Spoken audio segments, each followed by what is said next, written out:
wargeysyada dalalka adduunka gaar ahaan kuwa dalka Talyaaniga ayaa iftiimiyay wajiga cusub ee siyaasadda Mareykanku yeelan doonto kadib markii madaxweynaha cusub ee Joe Biden uu saxiixay amaro cusub oo isdaba joog ah kuwaas oo wax looga bedelayo qaar ka mid ah siyaasadihii iyo go'aanadii uu qaatay madaxweynihii isaga ka horeeyay ee Donald Trump saacado yar kadib xafladii caleemasaarkiisa oo ahayd 20 January 2021. wargeyska Inside Offer oo ka soo baxa dalka Talyaaniga ayaa qoray maqaal uu ku sheegay in go'aamadan uu madaxweynuhu saxiixay ay xoog saarayaan arrimo dhowr ah oo ay ka mid yihiin in Mareykanku dib u soo celiyo wada shaqayntii ururka caafimaadka adduunka iyo heshiiskii cimilada Paris, sidoo kale inuu meesha ka saaro go'aankii mamnuucidda safarada ee lagu soo rogay dalalka muslimiintu ku badan yihiin iyo dhismaha darbigii laga dhisay xadka Mexico. dhinacoodana kooxda maamulka ee Mr. Biden ayaa sheegay in qorshayaasha cusub ee madaxweynaha ay ugu muhiimsan yihiin kuwa la xiriira istiraatiijiyadda siyaasadeed ee arrimaha dibadda ee Mareykanka ee saameysay Yurub iyo xulafada Washington ee gaashaanbuurta NATO, taasoo ay sabab u ahayd xiriirkii hore ee wanaagsanaa ee Ruushka iyo Trump.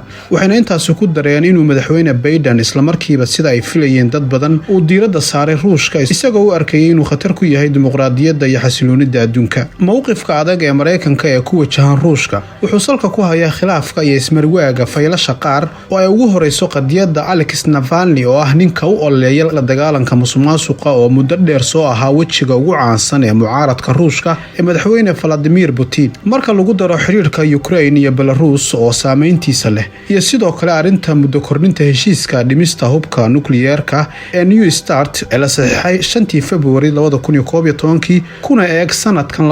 2021 bisha February 5, waxaana kale oo ugu daran oo xiisada kor u sii qaaday dagaalka elektarooniga oo labada dal u dhaxeeya, halka arinta Suuriya ay noqon doonto mid gaarka ah ee fooda la isku dari doono. si kastaba ha noqotee, marka loo eego doorka xukuumadda Washington oo hal dhinac ay ka muujinayso rabitaankeeda in heshiiska New START ee xakameynta hubka nukliyeerka lagu kordhiyo 5 sano oo dheeri ah, ayaa haddana waxaa jirta in maamulkii Trump uu horay ugu hanjabay inuusan ka sii mid ahaan doonin heshiiskaasi iyadoo meesha ay ka maqan tahay doorkii Shiinaha. laakiin taa beddelkeeda qorshaha Mr. Biden wada ayaa looga dan leeyahay in dib loo bilaabo xiisado hor leh oo ka dhana xukuumadda Moscow.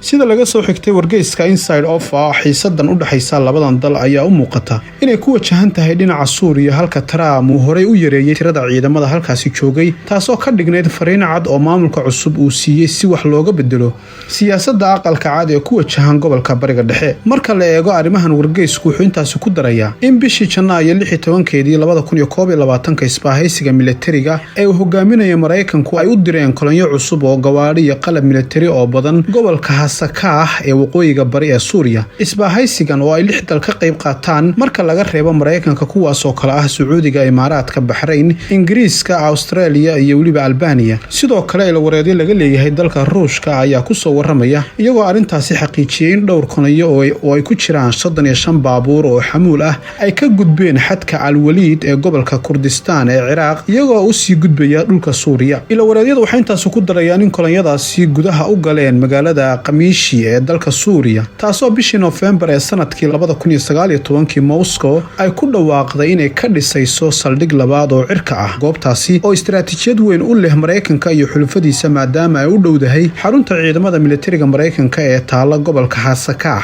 ee gobolka kale ee deriska la ah ee Deir ez-Zor, taasoo ahayd fariin adag oo loo diriyay dowladda Ruushka ka hor inta Biden uusan xukunka la wareegin. dhanka kale, dacwadaha ka dhanka ah ninka mucaaradka ah ee Navalny ee dhawaan sunta loo qasay ayaa aqalka cad ee Mareykanku mowqif cad ka istaagay, isagoo si adag u cambaareeyay falalka ninkaasi loo geystay oo ay ugu horeyso xarig dhawaan loo geystay kadib markii uu ka degay Ruushka, sida uu sheegay la taliyaha cusub ee amniga qaranka ee Mareykanka Jake Sullivan. wuxuuna ku baaqay in si degdeg ah loo sii daayo, kuna tilmaamay arinta xariga ee loo geystay hogaamiyahan mucaaradka ay tahay waxaan la aqbali karin oo ka turjumaysa ku tumashada xuquuqda aadanaha. wuxuuna sidoo kale ku baaqay mar kale in la baaro lana maxkamadeeyo kuwa ka mas'uulka ah isku daygii dil ee hogaamiyahani. dhanka kalena, weeraradii internetka ee dhawaan lagu qaaday Mareykanka ee lagu beegsaday shabakada wasaaradda khasnadaha iyo wasaaradaha ganacsiga waxay sabab cusub u tahay xiisada ugu ee u dhaxaysa Mareykanka iyo waliba Ruushka. weeraradan burcadnimo oo bishii December ee dabayaaqadii sanadkii tagay dhacay waxaa lagu sameyn doonaa dib u eegis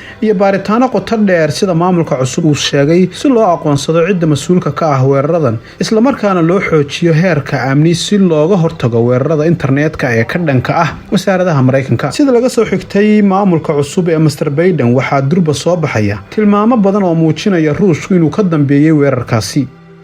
dhinaca kale marka loo fiiriyo dalalka Ukraine iyo Belarus oo ah laba wadan oo muhiim u ah dawladda Ruushka isla markaana saameyn ku leh dalalka reer galbeedka ayaa saadaasha iyo tilmaamaha haatan ka imaanaya maamulka Biden la oran karaa inay yihiin kuwa daaran walaac ilaa xad ah. wargeyska Inside Offer ee Talyaanigu wuxuu qoray Biden wuxuu ballan qaaday inuu soo dhaweynayo gabadha mucaaradka ah ee Svetlana oo ah hogaamiyaha mucaaradka ah ee dalkaasi Belarus ee haatan sida weyn dagaalka ugula jirta madaxweynaha talada dalka haya ee Alexander Lukashenko. gabadhan oo magangelyo u doonatay dalka dibadiisa kadib natiijadii doorashadii hore ee dalkeeda iyo qalnaasihii doorashadaasi xigtay. markana arintu waxay u muuqataa in maamulka Mareykanku uu diyaar u yahay inuu taageero Tikhanovskaya si daahfuran wuxuu doonay inuu sare u qaado heerka cunaqabataynta ka dhanka ah Belarus. dhinaca kalena Ruushku wuxuu isku arkaa inuu ku fashilmay taageeradii qaar ka mid ah tallaabooyinkii uu qaaday madaxweynaha Belarus Lukashenko. sida awgeed wuxuu haatan damacsan yahay inuu isagu ka takhaluso oo meesha ka saaro qaar ka tirsan hogaamiyaasha mucaaradka ee dalka Belarus si loo qaboojiyo xiisadda ka taagan Belarus loona baabi'iyo siyaasadda cusub ee u janjeedha dhinaca reer galbeedka taasoo gaar ahaan dhabar jab ku ah isla markaana aysan xamili karin dalka Ruushka. luminta Belarus sababo juqraafi ahaan iyo taariikh ahaan awgeed kadib markii hore ay u lumisay Ukraine. si kastaba ha ahaatee siyaasadda ku aadan arrinta Ukraine oo muran badan uu ka taagan yahay isla markaana uu la socdo faylka Belarus wuxuu noqon doonaa tijaabo dhab ah siyaasadda Mareykanka ee ku wajahan Ruushka. sidoo kale xiisadu ma aha oo kaliya arrimaha ka taagan jasiiradda Crimea ee gudaha Ukraine ama gobolka Donbass ee bariga Ukraine iyo koonfurta galbeed ee Ruushka, laakiin suurtagalnimada Ukraine ay ku biirto isbahaysiga NATO oo saxiixooda hadda dib loo dhigay sababo la xiriira khilaafka bariga ee dalkaasi ayaa maamulka Biden laga filayaa inuu ku dhiirado mowqif cadna ka qaato xiriirka siyaasadeed iyo military ee ku aadan arrimahaasi oo dhan. xogayaha arrimaha dibadda ee Mareykanka Antony Blinken oo sanadkii 2004 gacan ka geystay isku dabaridkii qorshihii cunaqabataynta ka dhanka ah Ruushka kadib duulaankii jasiiradihii Crimea wuxuu mar kale muujinayaa in Washington ay dejin doonto qorshayaal kuwoodii ugu horeeyay lagu dardargelin doono ahmiyadda Ukraine ay u leedahay ka mid noqoshada midowga Yurub iyo NATO. sidaas darteed ku biiritaanka Ukraine ee NATO iyo midowga Yurub waxay Moscow ama Ruushka u noqon doontaa khataro soo wajaha mustaqbalka. waxaana xusid mudan marka la fiiriyo magacaabista xilalka muhiimka ah ee tiirarka adag u ah maamulka Biden in lagu ogaan karo jihada guud siyaasadda arrimaha dibadda Mareykanka.